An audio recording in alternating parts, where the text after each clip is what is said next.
Hey everybody, this here is the Starlink Mini carrying bag. I have laid out here the Starlink Mini, which is this. It's a 50 feet cord. You got the adapter, the pipe adapter.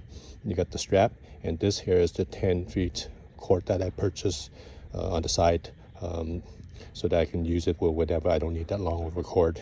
And I'm going to show you how I'm going to put everything together in this bag. First of all, I'm going to start out with the Starlink Mini.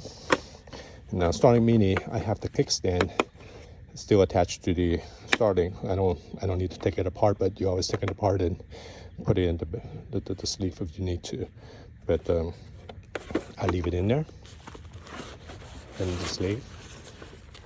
There's a strap to lock it up. Put in the original cord that comes with it, and again, I believe it's 50 feet cord.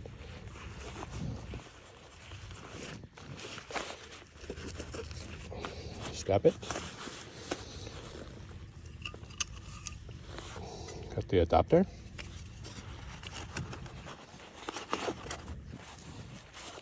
Got it. I have the 10-foot cord here.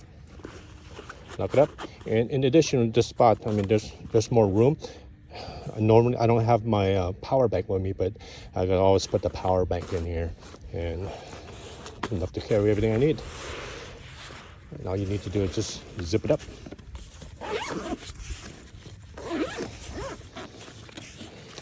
And you're good to go. Now, another thing I'd like to show you is the bag itself. Once you put it in here, there is still some extra room in here which you can put other accessories if you want to. And I think it's very convenient because sometimes, you know, we have little parts here, adapters here, or connectors here and there. You can always put it in there. So, zip it up. I'm going to put on the strap, the shoulder strap. Connect here. Connect on the other side. You can carry it on your shoulder. For me, I don't normally use a shoulder strap because I like to just carry it in like a briefcase and just put it in the car. And it's so convenient. I don't have to worry about accessory parts all over the place, and it takes minimum space.